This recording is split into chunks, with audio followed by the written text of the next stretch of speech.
پہاڑی زبان میں اپڈیٹ سنیے۔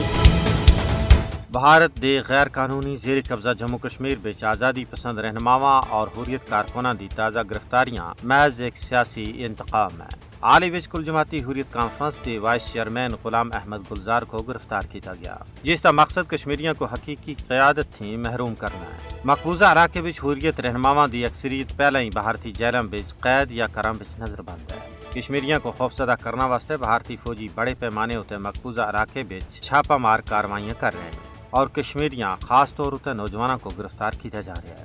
نام نہاد تلاشی اور محاصرے دی کاروائیاں دے دوران گرفتاریاں دا تازہ سلسلہ آزادی دی آواز کو خاموش کرانا واسطے انتقامی پالیسی دا حصہ ہے۔ حریت رہنماواں دے نال صحافی برادری خطہ کے عام شہریوں کو بھی جھوٹے مقدمات میں پھنسایا جا رہا ہے اور کشمیریوں دی غیر قانونی گرفتاریوں کو طول دینے واسطے بھارتی حکومت سخت قوانین کا استعمال کر رہی ہے۔ انسانی حقوق کے کارکن بھی بھارتی انتظامیہ دی انتقامی فہرست میں شامل ہیں۔ معروف انسانی حقوق کے کارکن خرم پرویز کو مقبوضہ ریاست جموں کشمیر بچ انسانی حقوق سے متعلق کام کرنا ہوتا ہے گرفتار کیا گیا۔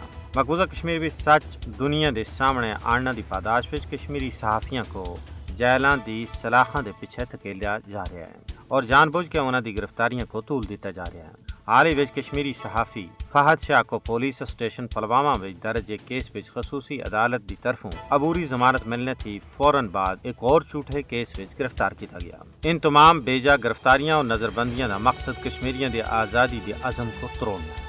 مقبوضہ علاقے وچ وسیع پیمانے ہوتے گرفتاریاں اور نظر بندیاں کشمیریوں کو محکوم بنانے دے سلسلے وچ مودی حکومت دی مایوسی اور ناکامی دا منہ بولدا ثبوت ہے۔ مودی دی قیادت وچ بھارت کشمیریوں کو سزا دینا واسطے ریاستی دہشت گردی کو سرکاری پالیسی دے طور تے استعمال کر رہا ہے۔ 5 اگست 2019 کی بعد تے کشمیریوں دے جذبات کو دبانے واسطے بھارتی مظالم سن نوے ریکارڈ قائم کیتے ہیں۔ کشمیری اپنے حق کی خود ارادیت دے حصول واسطے ہر قربانی دینے واسطے تیار ہیں اور ظالمانہ بھارتی اقدامات کشمیریوں دے حوصلے کو پست نہیں کر رکھتے۔